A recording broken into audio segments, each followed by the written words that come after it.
Go Blockchain, educando e criando projetos descentralizados.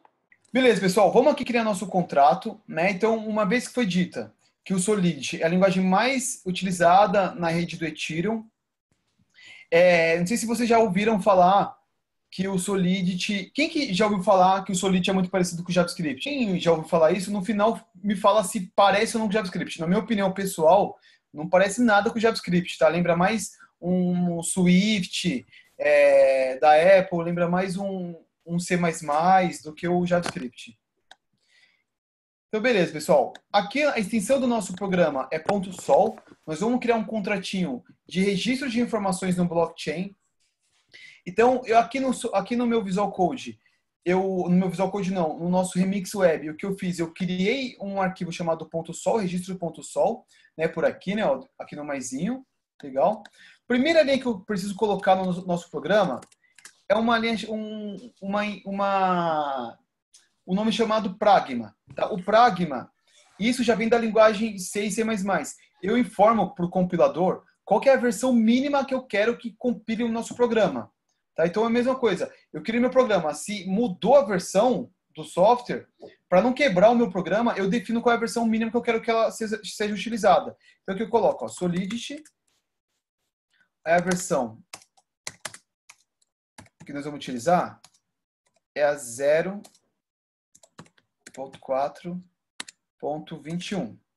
Já está na 22 já. Vamos utilizar 21, porque a 22 ainda está em beta. Legal, então aqui eu defini para o meu compilador, falei assim, olha, eu quero que você compile da versão 0.4.21 para cima. Diferente disso, e aqui, pessoal, é uma instrução para EVM, tá? Se a EVM estiver utilizando ali, diferente disso, eu não quero que ele compile. Ah, eu quero que compile só na 21, eu tiro isso daqui, ó. Quero que compile da 21 para cima, eu coloco 5 flexo. Legal.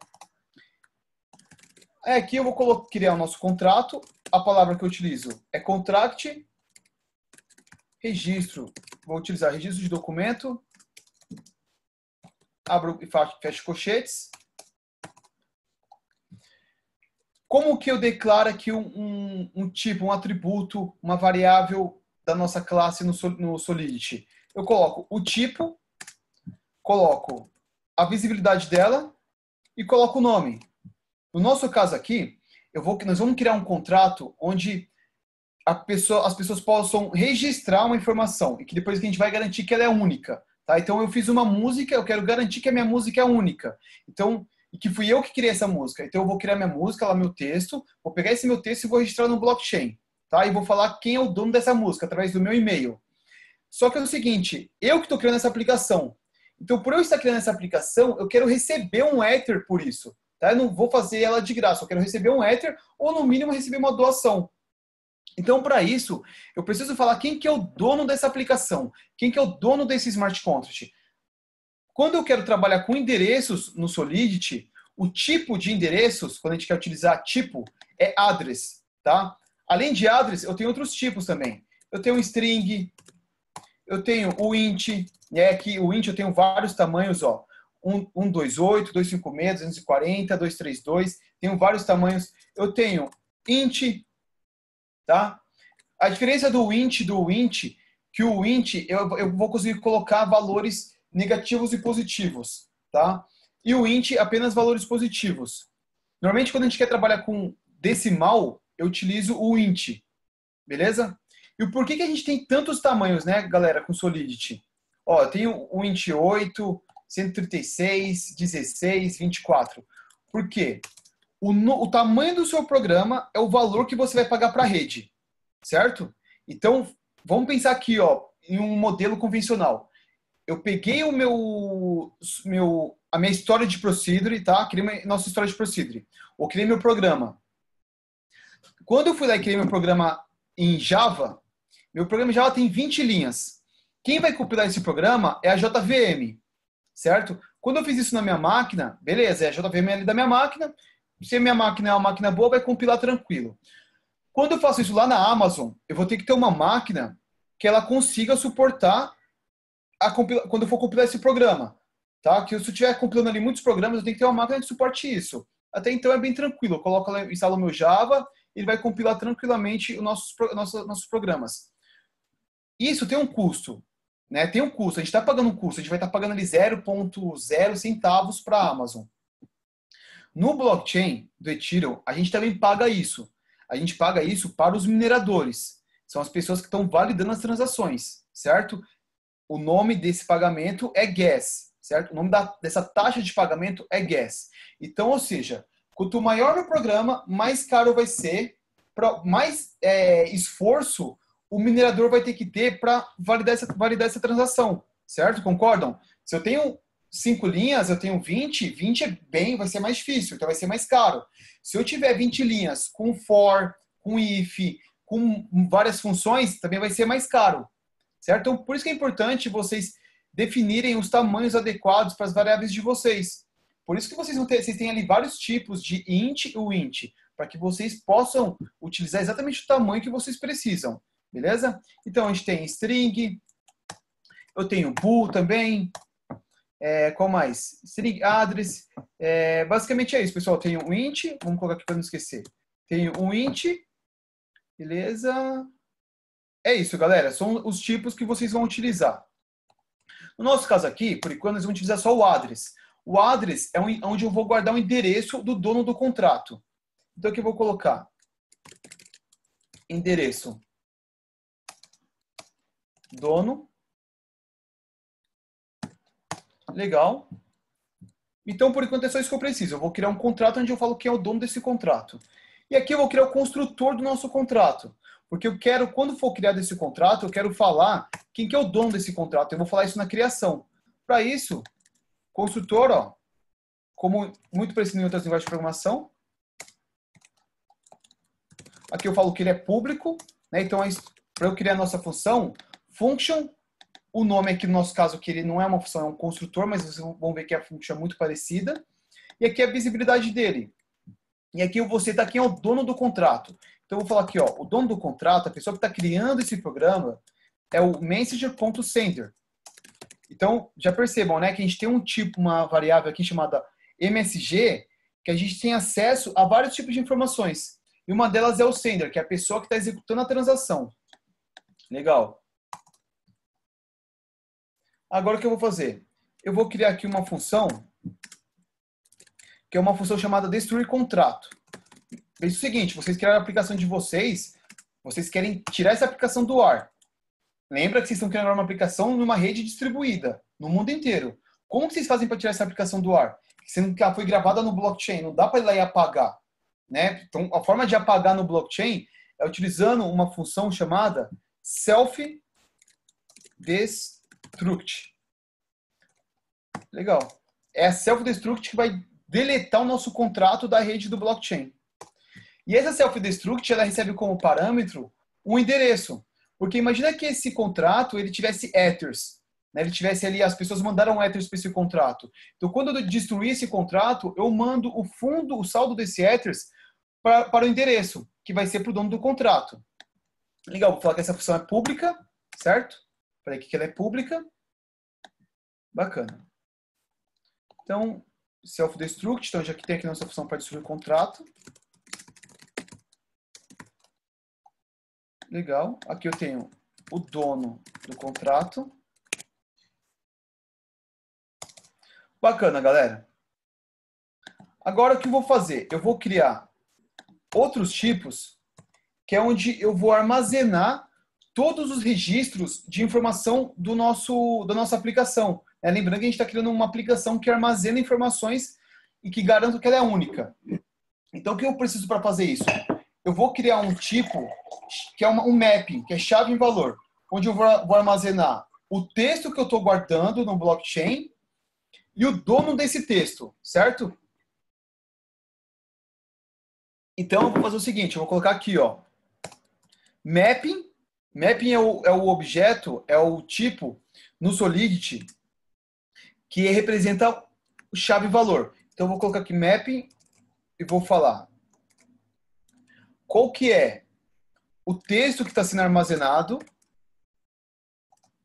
e quem que é o e-mail da pessoa que armazenou. Legal. Eu vou falar que isso aqui é público também. E vou dar um nome, né? Aqui o nome que nós vamos colocar vai ser documentos.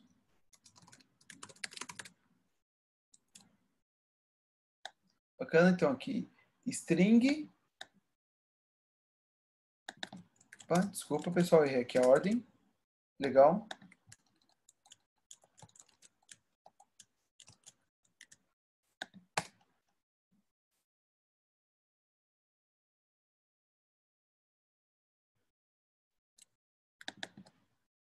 Deixa eu ver o que ele tá... Não, aqui tá documentos.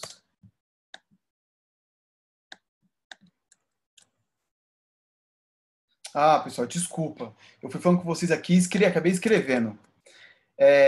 Eu tenho a string, né, que é o texto que eu vou armazenar, e quem é o dono desse documento. Então, que não é e-mail, que também é uma string, que é o tipo, certo? Então, aqui é o tipo da informação que eu estou armazenando e o tipo da informação que é o dono. Mas aí, pensando bem, a gente pode querer não só o dono dessa informação, o dono da música, né? Eu, Henrique, sou compositor, fui lá e registrei uma informação no blockchain. Eu não quero só fazer isso, eu quero também falar o horário que isso foi armazenado. Então, o que eu posso criar? Eu posso criar como se fosse uma... Lembra da classe lá do Java, pessoal? É que meu background é Java, por isso que eu sempre dou o exemplo de Java. Que era aquelas nossos transfer object, que eram os DTO, os value object, que é uma classe que tinha atributos com gets e sets. Aqui no Solid a gente pode utilizar uma struct. Certo? Então a gente vai utilizar uma struct aqui, que vai se chamar documento.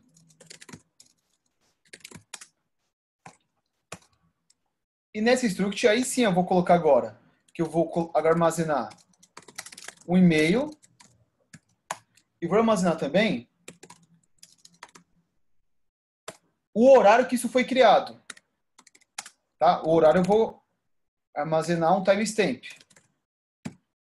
Data, pessoal, data e hora nos blockchain, sempre timestamp. E agora eu mudo aqui, ó.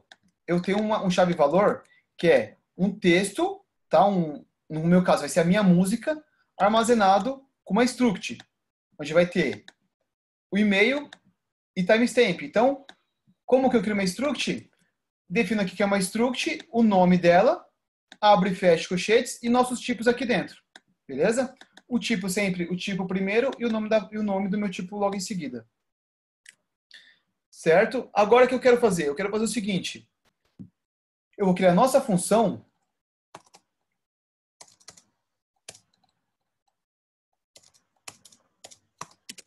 Vou criar uma função aqui que vai se chamar registrar documento. O que essa função vai receber como parâmetro? Ela vai receber uma string. Uma string primeiro, que vai ser o e-mail. Tá? Esse underline que eu coloco aqui, galera, é só boa prática, tá? Um costume meu, para separar o que é variável da classe id como parâmetro.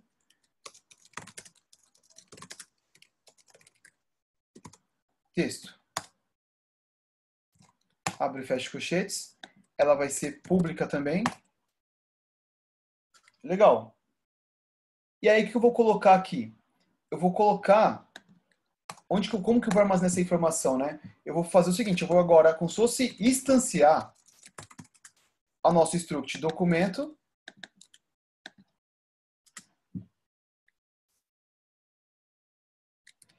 Documento aqui, certo?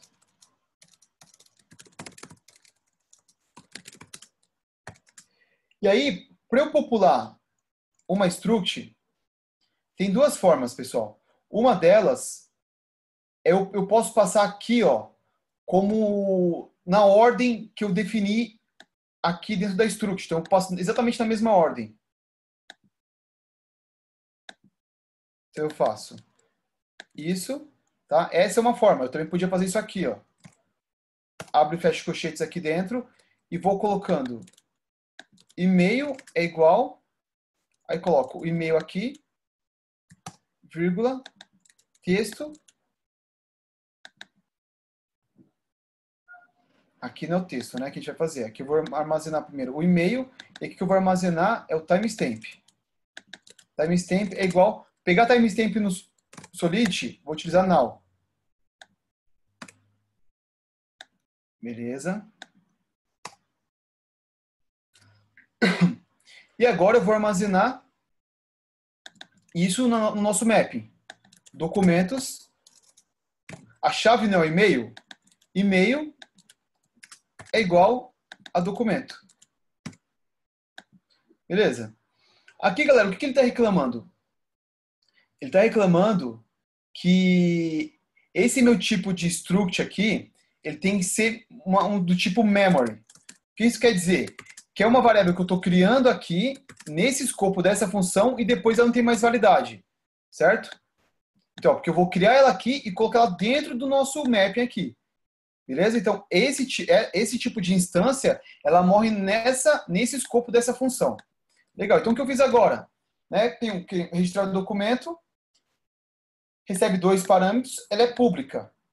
Instanciei aqui a nossa função, né? Passando como parâmetro. Instanciei aqui nossa struct, passando como argumentos as nossas informações que eu quero guardar. Né? Eu falei para vocês que tem 2 formas de guardar isso na struct.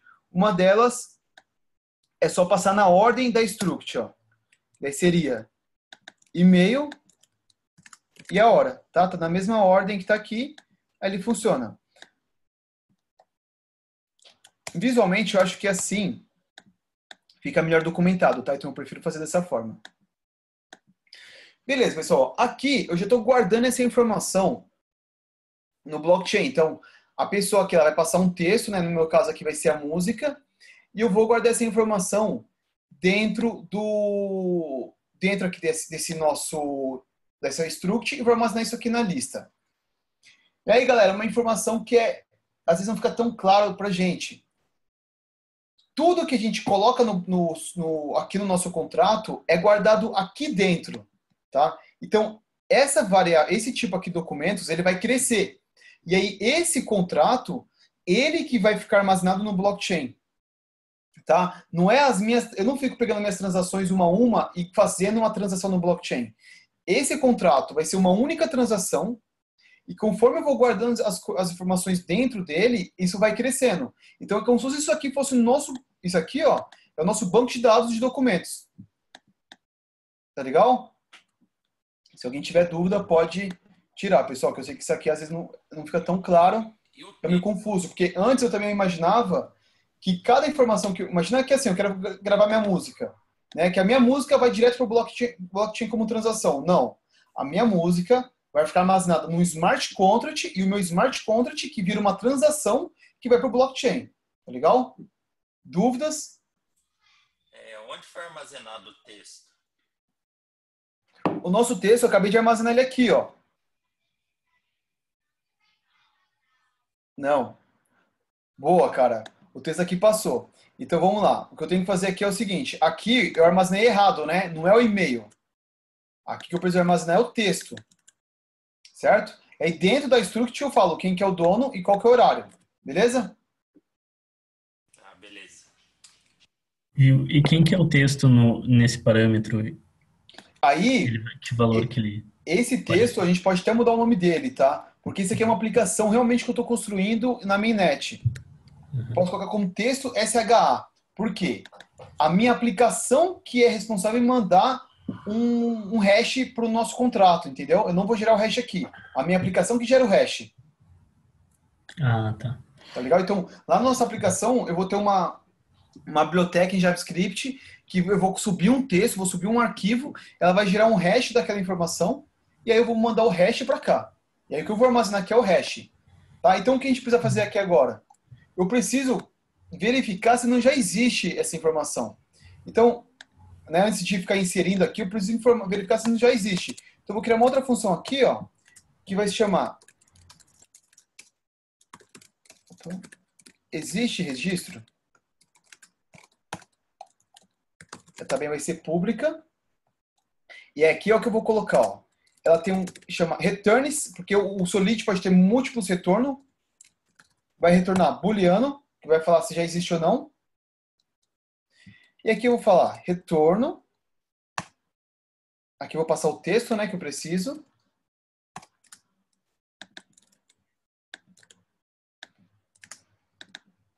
E aqui eu retorno isso daqui, ó. returns, documentos, acesso aqui o hash do nosso documento, que é chave valor, então a chave vai ser o texto mesmo, ponto. Uma vez que eu fiz isso, eu vou estar acessando essa struct, certo? Porque a chave valor, o valor é o documento, aí eu pego o timestamp e falo, isso aqui tem que ser diferente de 0 para existir. Então, se existir, ele vai retornar true. Legal. Vamos ver o que ele está reclamando. Timestamp. Returns boolean.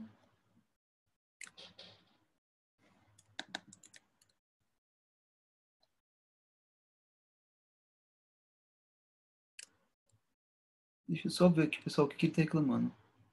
Então, eu tinha escrito returns aqui, pessoal. Então, é return e returns é na assinatura. E retorno é o que eu estou especificando qual que é o retorno da nossa função. Legal, então agora o que eu vou fazer? Antes de inserir aqui o documento, eu vou chamar essa função. Então, como eu posso chamar essa função? Eu posso fazer o seguinte, ó. Ao invés de eu fazer um if, tá? Eu vou usar um modificador chamado require. O require no Solidity, ele é como se fosse um if com exceção. Então, se ele entrou, se a condição não for verdadeira, ele vai lançar uma exceção no contrato e ele vai cancelar tudo de modificação que foi feito no contrato. É para isso que vocês utilizam o require. Então, aqui eu vou falar, ó, existe registro.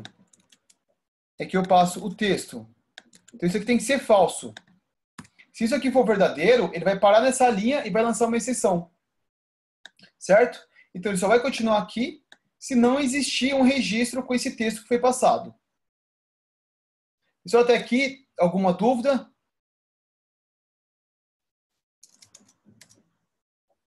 Então, eu vou continuando, tá? Se surgir dúvida aqui no desenvolvimento, vocês podem perguntar. Beleza, pessoal. Então, aqui eu já tenho uma função que verifica se existe o registro. Aqui eu também tenho uma função que ela faz o registro do documento. E aí, pessoal, aqui tem uma observação que eu posso dar uma melhorada nessa função. Essa nossa função, ela só está acessando o nosso atributo aqui, documentos. Ela só acessa. Ela não está modificando. Então, como ela está acessando, eu posso utilizar aqui um campo chamado view. O view é como se fosse constantes. Lembra da constantes? Né? A gente podia ter aqui, ó, constantes. O view, só que constante está depreciado. Tá? Então, agora a gente utiliza o view. O view, ele fala, ó, essa função, ela só acessa, não está modificando nada, só está consultando. Consultar e-mail. Ele vai receber aqui como parâmetro também a string, né? Que ele quer consultar exatamente aquele texto. E aqui ele vai retornar duas informações. Ele vai retornar o horário. Então a gente pode ter aqui, ó, timestamp. E também vai retornar o e-mail.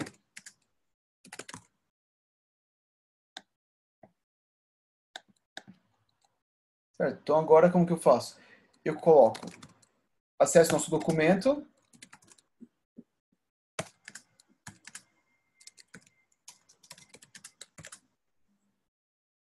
Acessa aqui nossos documentos, nossa variável global documentos.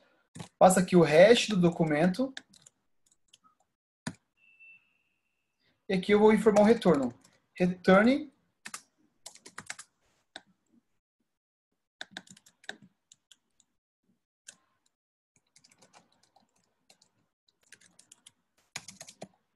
doc.timestamp. Como eu tenho múltiplo retorno, eu coloco isso em parênteses, tá certo? Que vai ter mais de um retorno. E aqui doc e-mail. Que é o que está aqui, doc timestamp, doc e-mail.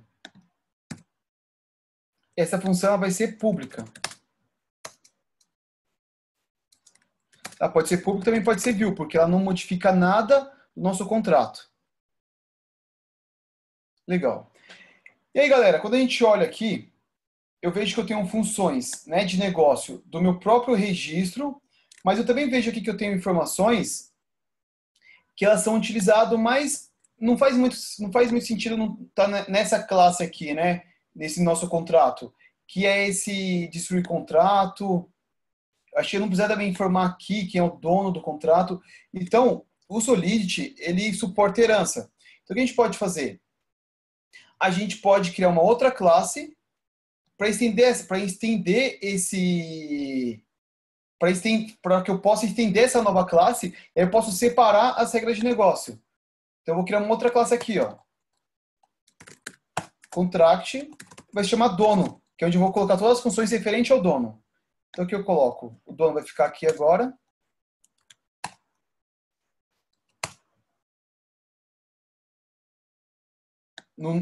A parte aqui de setar, eu posso fazer tudo aqui, ó. Não preciso mais fazer lá no nosso registro de documento. Então, aqui eu crio o nosso consultor aqui.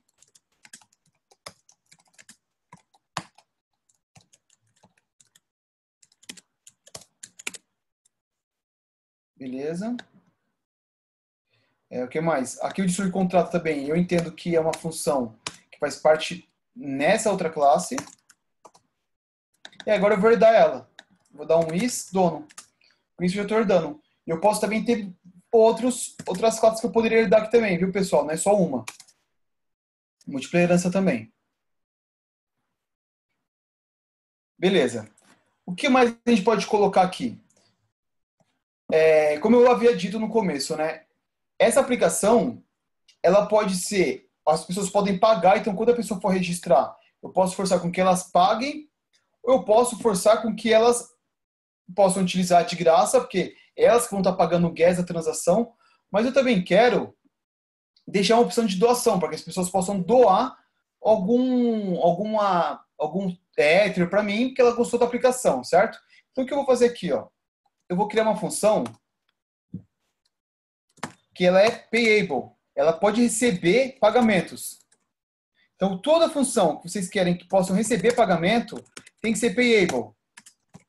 E essa nossa função, ela basicamente é vazia, ó. Ela não tem nada. Quando eu crio essa função, eu estou possibilitando que o meu contrato possa receber Ethers. O nome dessa função chama função de callback, certo? Então, toda vez que alguém mandar Ethers para esse contrato, vai entrar nessa função, que é payable. Então, eu estou possibilitando que o meu contrato possa receber Ethers diretamente para o endereço dele.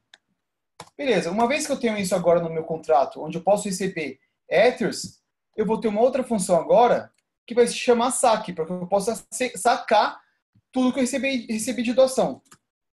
Então, vai se chamar saque.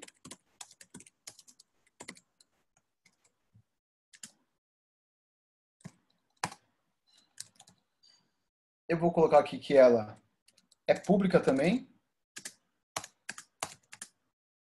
Né? Além do public, o que nós temos também? Eu tenho private, eu tenho internal. Então, internal, pessoal, ele é muito semelhante ao protected. Né? Não sei para quem já conhece protected. Protected, ele possibilita que... Qual a diferença que a gente pode até falar, dar um exemplo do private? O private, ele vai forçar com que somente quem está nessa classe possa utilizar essa função. O private, se fosse private aqui. Tá? O internal, eu possibilito que todo mundo que herda, que também quem está herdando e quem faz parte da classe possa utilizar. Certo? Basicamente é isso. A diferença do interno e do private. Então, private, só quem está na classe. Interno, quem faz o escopo desses nossos contratos pode utilizar. Quem está herdando vai poder utilizar também. Então, no meu caso, ele vai ser apenas público. E aí, o que eu vou falar aqui? Eu quero que apenas o dono possa sacar, certo? Então, o que eu tenho que fazer aqui? Eu vou colocar endereço dono, ponto, transfer. Transfer, e aí eu vou passar para ele aqui o saldo desse contrato. Como que eu faço para pegar o saldo desse contrato? Dis.balance. Uma boa prática, pessoal, é a gente fazer o seguinte, eu converter isso aqui, ó, address, eu pego o endereço desse contrato.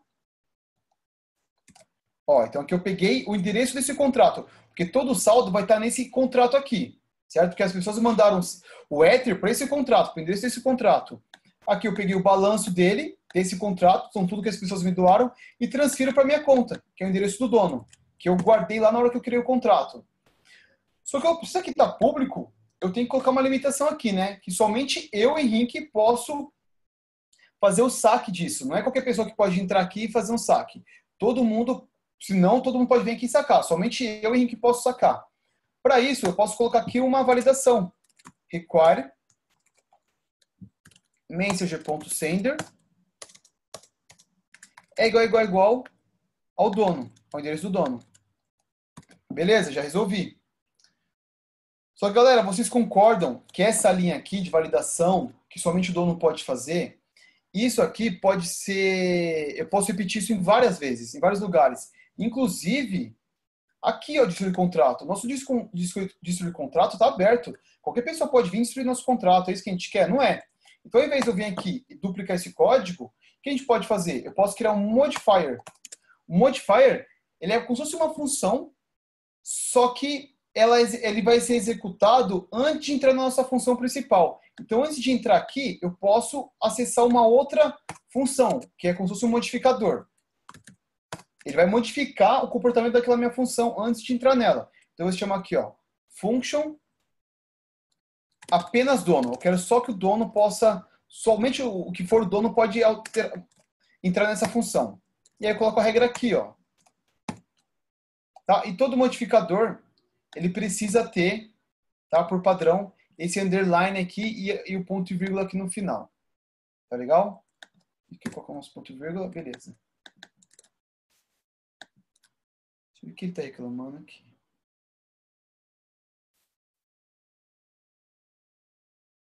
Diz modifier, pessoal. Legal, então vocês viram, né, que não é function, é um modifier. Então, inclusive, o que vocês vão utilizar aqui assim, é a palavra chamada reservada modifier. Então, uma vez que eu coloquei isso, eu posso vir agora, apenas dono. Onde eu quiser bloquear, eu tiro essa validação agora, ó, e coloco na linha da minha função, ó, na assinatura da minha função. Vou fazer a mesma coisa agora para o saque. Saque, ó. Mesma coisa eu fiz. E posso tirar agora isso aqui daqui. Ótimo. Pessoal, Solidity. Alguém tem alguma dúvida? Basicamente, o nosso contrato é isso, tá? Eu tenho aqui nosso contrato principal. Estou herdando ele aqui no nosso contrato, que tem nossas regras de negócio, tá? Tem uma lista de chave e valor, onde eu vou armazenar uma struct, onde eu coloco um e-mail e um horário. Tem um construtor, esse construtor está vazio, eu posso tirar ele. Tem aqui uma função que é só de visualização, que verifica se já existe o registro. E tem aqui uma de registrar documento, que recebe o e-mail, o texto, ela é pública. Utilizo o require, lembrando que o require é um if com exceção. Se ele não passar por essa condição, ele vai dar um erro e ele para tudo que foi alterado no contrato, ele volta e ele cancela o gasto do gas. Então, tudo aquele que ele gastou do gas, ele cancela. Então, é a melhor forma de vocês bloquearem o uso errado do contrato de vocês. É utilizar o require. Por quê? Se a pessoa tentar utilizar, ela vai lançar uma exceção, ela vai gastar o gas. Então, o erro que ele está reclamando é pelo seguinte: a ABI ainda não está preparada para criar estruturas complexas, onde ele vai trazer uma struct aqui no get. Então, o que eu preciso fazer? Eu não posso deixar isso aqui público. Eu tenho que tirar isso aqui. Ou seja, eu não posso ter isso aqui, ó. Vamos deixar mais claro. Eu não posso fazer isso aqui ainda, ó. Function text return. Eu não posso ainda fazer retornos de objetos complexos. Eu tenho que retornar campo a campo, tá? Por isso que aqui eu retornei 2 campos, tá vendo, ó? Eu podia aqui ter retornado direto o documento, concordam? Eu podia ter retornado isso aqui direto. Mas ainda o Solid não está preparado para isso. Então, é isso aqui, ó. Return, eu podia fazer isso aqui, ó. Vamos copiar aqui, ó.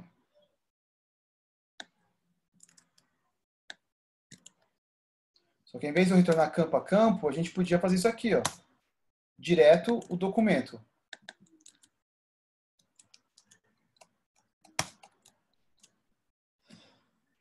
Certo? Ele vai dar o mesmo erro, ó. Ele vai falar que a versão que eu estou utilizando, que na verdade são todas as versões que eu não estou preparada, eu não consigo retornar objetos complexos. Então eu tenho que retornar um a um, como a gente fez lá. Ponto, timestamp, vírgula, doc, e aqui eu vou informar todos os campos que eu quero retornar. Ficou claro, pessoal, isso aqui? Foi até bom a gente ter pego esse erro que, se vocês passarem por isso, vocês vão lembrar.